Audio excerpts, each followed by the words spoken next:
அல்ஹம்துலில்லாஹி ரப்பில் ஆலமீன் வஸ்ஸலாத்து வஸ்ஸலாமு அலா அஷ்ரஃபில் அன்பியாஇ வல் முர்சலீன் நபியினா முஹம்மதின் வ அலா ஆலிஹி வ அஸ்ஹாபிஹி அஜ்மஈன் அம்மா பஅத்.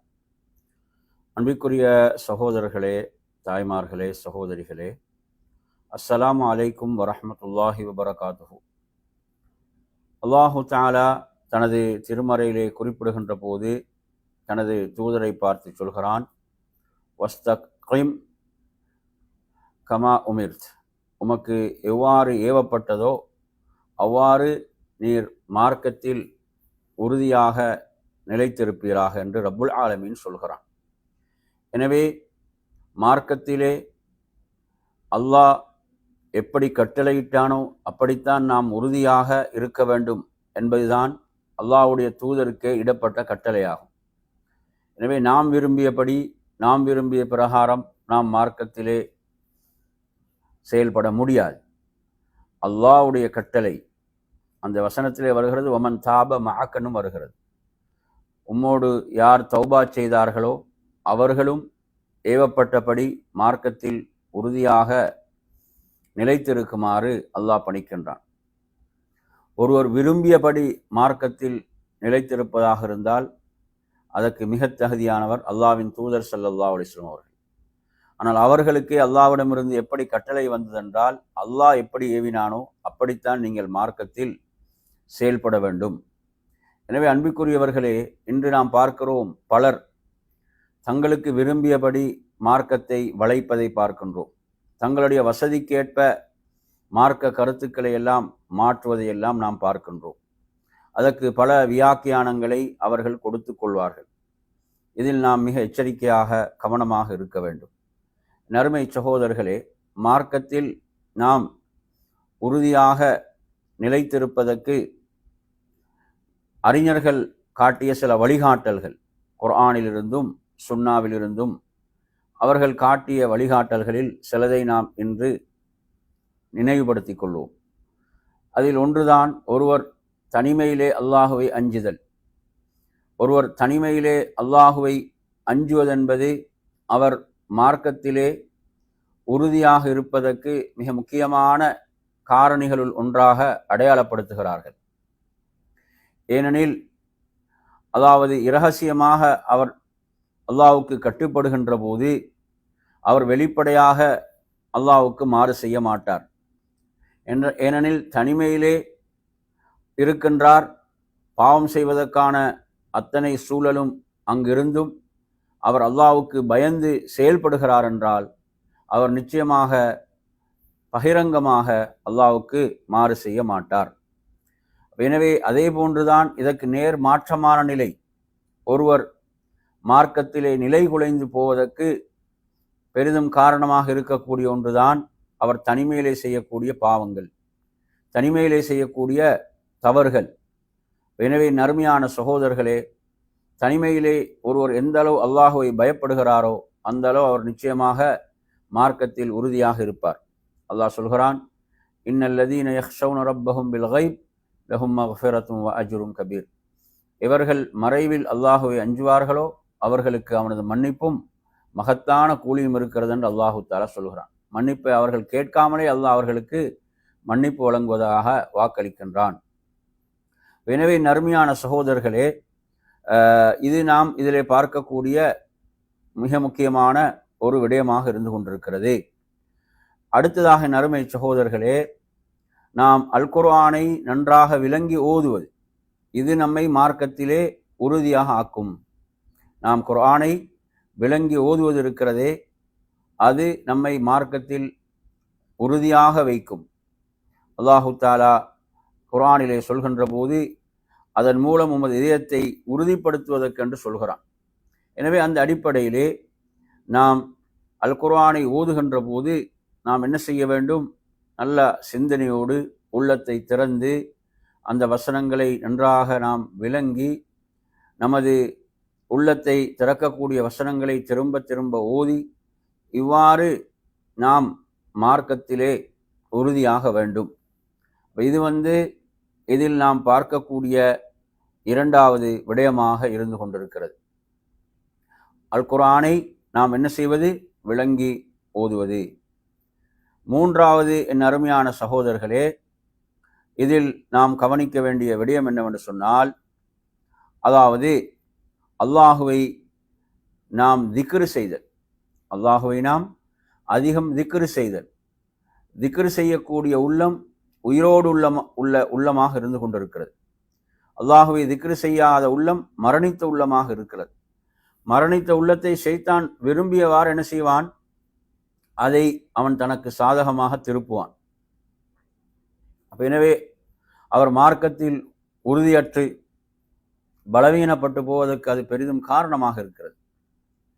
அதனால் அல்லாஹுவை நாம் அதிகம் திக்ரு செய்யக்கூடியவர்களாக, அவ்வாறு செய்கின்ற போது நமது உள்ளம் உயிரோட்டமாக இருக்கும், உள்ளம் தூய்மையாக இருக்கும். ஷைத்தானுக்கு அந்த உள்ளத்திலே ஆதிக்கம் செலுத்த முடியாது. அப்போ எந்த உள்ளத்தில் ஷைத்தான் ஆதிக்கம் செலுத்துகிறான் என்பதை நாம் பார்க்கும்போது அல்லாஹு தஆலா சொல்கிறான், இஸ்தஹவத அலைஹிமு ஷைத்தான் ஃபஅன்சாஹும் திக்ரல்லாஹ். ஷைத்தான் அவர்கள் மீது ஆதிக்கம் செலுத்தி விட்டான். அல்லாஹுவை திக்ரு செய்வதையும் அவன் அவர்களுக்கு மறக்கடிக்க செய்து விட்டான். எந்த உள்ளங்களில் ஷைத்தான் ஆக்கிரமிக்கிறானோ, எந்த உள்ளங்களில் ஷைத்தான் செல்வாக்கு செலுத்துகிறானோ, அந்த உள்ளங்கள் அல்லாஹுவை திக்ரு செய்வதை விட்டு மறக்கடிக்கப்பட்டு விடும். ஷைத்தான் அந்த வேலையைத்தான் செய்வான் என்பதை இந்த குர்ஆனுடைய வசனம் சொல்லிக் கொண்டிருக்கிறது. அதே போன்று நாம் பார்க்கின்றோம், முனாஃபிக்குகள், நயவஞ்சகர்களை பற்றி அல்லாஹு தஆலா சொல்லும் போது குர்ஆனிலே சொல்கிறான், வலா யذ்குரூன அல்லாஹ இல்லா கலீலா. அவர்கள் மிக சொற்பமாகவே அன்றி அல்லாஹுவை நினைவு கூற மாட்டார்கள். முனாஃபிக்குகளுடைய உள்ளங்கள் ஷைத்தானால் ஆக்கிரமிக்கப்பட்ட உள்ளங்கள். எனவே அவர்கள் மிக சொற்பமாகவே அன்றி அல்லாஹுவை நினைவு கூற மாட்டார்கள். அதுவும் மக்கள் பார்க்கின்ற போது மக்களுடைய புகழை பெறுவதற்காகத்தான் அதையும் செய்வார்கள். ஆனால் மூமின்களை பற்றி அல்லாஹு தஆலா சொல்லும் போது எப்படி சொல்கிறான்? அவர்கள் அல்லாஹுவை அதிகமாக திக்ரு செய்வார்கள். அல்லாஹ் மூமின்களுக்கு இடக்கூடிய கட்டளையும் அதுதான். யா அய்யுஹல்லதீன ஆமனு உத்குருல்லாஹ திக்ரன் கஸீரா. மூமின்களை பார்த்து அல்லாஹ் சொல்கிறான், நீங்கள் அல்லாஹுவை அதிகம் திக்ரு செய்யுங்கள், நினைவு கூறுங்கள். எனவே நமது உள்ளம் மார்க்கத்தில் உறுதியாகுவதற்கு இதில் நாம் பார்க்கக்கூடிய மூன்றாவது விடயமாக இது இருந்து கொண்டிருக்கிறது. நான்காவது விடயம், என் அருமையான சகோதரர்களே, நாம் அல்லாஹ்விடத்திலே அதிகமாக இஸ்திக்ஃபார் செய்வது. இஸ்திக்ஃபார், நமது பாவங்களுக்கு நாம் அல்லாஹ்விடத்திலே பாவ மன்னிப்பை தேடுவது. ஒரு பாவம் செய்கின்ற போது உள்ளத்திலே ஒரு கரும்புள்ளி விழுகிறது. அவன் தொடர்ந்து அல்லாஹ்விடத்திலே பாவ மன்னிப்பு தேடாமல் பாவங்களிலே தொடர்ந்து ஈடுபடுகின்ற போது கரும்புள்ளிகள் அதிகரித்து அந்த உள்ளம் ஒரு இருளாக மாறிவிடுகிறது. நன்மைகளை விரும்பாத, பாவங்களை விரும்பக்கூடிய, நன்மைகளை வெறுக்கக்கூடிய ஒரு உள்ளமாக அந்த உள்ளம் மாறிவிடுகிறது. எனவே இது ஒரு ஆபத்தான நிலை. இது அவனை மார்க்கத்திலே பலவீனப்படுத்தும். எனவே நாம் மார்க்கத்திலே உறுதியாக இருக்க வேண்டுமென்றால் நாம் என்ன செய்ய வேண்டும்? நாம் அல்லாஹ்விடத்திலே அதிகம் அதிகம் பாவ மன்னிப்பு தேட வேண்டும். அதன் மூலம் உள்ளம் பரிசுத்தம் அடையும், உள்ளம் தூய்மை அடையும். உள்ளம் பரிசுத்தப்படுகின்ற போது அந்த உள்ளத்தில் ஷைத்தானுக்கு ஆதிக்கம் செலுத்த முடியாது. அல்லாஹ் சொல்வது போன்று, அது அஃப்லஹ மன் ஸக்காஹா, எவர்கள் தங்களுடைய ஆன்மாவை தூய்மைப்படுத்தி கொண்டார்களோ அவர்கள் நிச்சயமாக வெற்றி அடைந்து விட்டார்கள். நாங்கள் அல்லாஹ்விடத்தில் அதிகம் அதிகம் இஸ்திக்ஃபார், பாவ மன்னிப்பு தேடிக்கொண்டே இருக்க வேண்டும். இது நம்மை மார்க்கத்தில் உறுதியாக ஆக்கும். ஐந்தாவது அருமையான சகோதரர்களே, நம்மை மார்க்கத்திலே உறுதிப்படுத்துகின்ற விடயம்தான், நாம் அல்லாஹ்விடத்திலே துஆ செய்ய வேண்டும். அல்லாஹ்விடத்திலே நாம் பிரார்த்திக்க வேண்டும். எதை பிரார்த்திக்க வேண்டும்? யா அல்லாஹ், எனது உள்ளத்தை உனது மார்க்கத்திலே உறுதியாக ஆக்குவாயாக. யா முகல்லிபல் குலூப் சப்பித் கல்பி அலா தீனி. நபி அவர்கள் அதிகமாக செய்த துஆ. உள்ளங்களை புரட்டுவனே, எனது உள்ளத்தை உனது மார்க்கத்தில் உறுதியாக ஆக்குவாயாக. உங்களுக்கு தெரியும், அல்லாஹ்வுடைய தூதருடைய மௌத்துக்கு பிறகு பல ஃபித்னாக்கள் தலை தூக்கின. அபூபக்கர் சித்தீக் ரலியல்லாஹு அவர்கள் ஆட்சி பொறுப்பை ஏற்றிருந்தார்கள். அங்கு ஜகாத்து கொடுக்க மறுத்த கூட்டம், இஸ்லாத்தை விட்டு மதம் மாறி வெளியேறிய கூட்டம், இப்படி பல ஃபித்னாக்களை சந்தித்து கொண்டிருந்த போது அபூபக்கர் சித்தீக் ரலியல்லாஹு அவர்கள் என்ன செய்வார்கள்? தொழுகையிலே குனூத்திலே இப்படி ஓதக்கூடியவர்களாக இருந்தார்கள். ரப்பனா லா துஸிக் குலூபனா பஅத இத் ஹதைதனா வஹப் லனா மின் லதுன்க ரஹ்மத்தன் இன்னக அன்தல் வஹ்ஹாப் என்று ஓதுவர்களாக இருந்தார்கள்.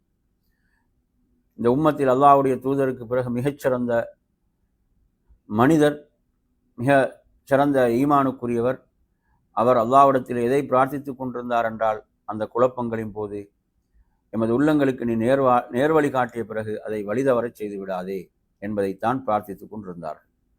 எனவே நறுமையான நாங்கள் அல்லாஹ்விடத்திலே என்ன செய்ய வேண்டும்? மார்க்கத்திலே உறுதியாக செயல்படுவதை, மார்க்கத்தில் உறுதியாக இருப்பதற்கு நாம் அல்லாஹ்விடம் பிரார்த்திக்க வேண்டும். இந்த தலைப்பிலே என் அருமையான சகோதரர்களே, இறுதியாக மார்க்கத்திலே நாம் உறுதியாக இருப்பதற்குரிய காரணிகளில் நாம் மார்க்கத்தை கற்றுக்கொள்ள வேண்டும். நாம் இல்மை தேடிக்கொண்டே இருக்க வேண்டும். இது நம்மை மார்க்கத்தில் உறுதியாக ஆக்கும். நாம் எந்த அளவு இல்மை பெறுகிறோமோ, மார்க்கத்தை கற்றுக்கொள்கிறோமோ, அது நம்மை நிச்சயமாக மார்க்கத்தில் உறுதியாக ஆக்கும். அதாவது ஒவ்வொரு குழப்பமான சூழலிலும் எப்படி செயல்பட வேண்டும் என்பதை அந்த இல்ம் நமக்கு சொல்லித்தரும். எவ்வாறு நாம் செயல்பட வேண்டும் என்பதை அந்த இல்மின் மூலம் நாம் அறிந்து கொள்வோம். கற்ற இல்ம், அந்த இல்மின்படி நாம் செயல்படுவதும் நம்மை மார்க்கத்தில் உறுதியாக ஆக்கும். நாம் மார்க்கத்தை கற்றுக்கொள்வது மட்டுமல்ல, அந்த கற்றுக்கொள்ளக்கூடிய இல்மின்படி நாம் செயல்பட வேண்டும். அல்லாஹு தஆலா சொல்வது போன்று, வலவ் அன்னஹும் ஃபஅலு மா யூஅதுன வலவ் அன்னஹும் ஃபஅலு மா யூஅதுன பிஹி லகான கைரன் லஹும் வ அஷத்த தஸ்பீதா. அவர்களுக்கு எது உபதேசிக்கப்பட்டதோ அதை அவர்கள் செயல்படுத்துவார்களாக இருந்தால் அது அவர்களுக்கு சிறந்தது, அது மிக்க உறுதியானது என்று அல்லாஹு தஆலா சொல்கிறான். எனவே நாம் கற்றதை கொண்டு செயல்படுவது இருக்கிறதே, நாம் மார்க்கத்தை கற்றுக்கொள்வதும் அதை கொண்டு செயல்படுவதும் நிச்சயமாக நம்மை மார்க்கத்தில் உறுதியாக ஆக்கும். எனவே அந்த அடிப்படையில் அருமையான சகோதரர்களே, நாம் இன்றைய இந்த வகுப்பிலே நம்மை மார்க்கத்தில், தீனில் உறுதியாக ஆக்கக்கூடிய காரியங்களை பற்றி நாம் படித்தோம். எனவே அவற்றை எமது வாழ்விலே செயல்படுத்துவதற்கு அல்லாஹ் நம் அனைவர்களுக்கும் அருள் பாலிப்பானாக என்று கூறி நிறைவு செய்கிறேன். வாஹிரு தஅவானா அல்ஹம்துலில்லாஹி ரப்பில் ஆலமீன். அஸ்ஸலாமு அலைக்கும் வரஹ்மத்துல்லாஹி வபரகாத்துஹு.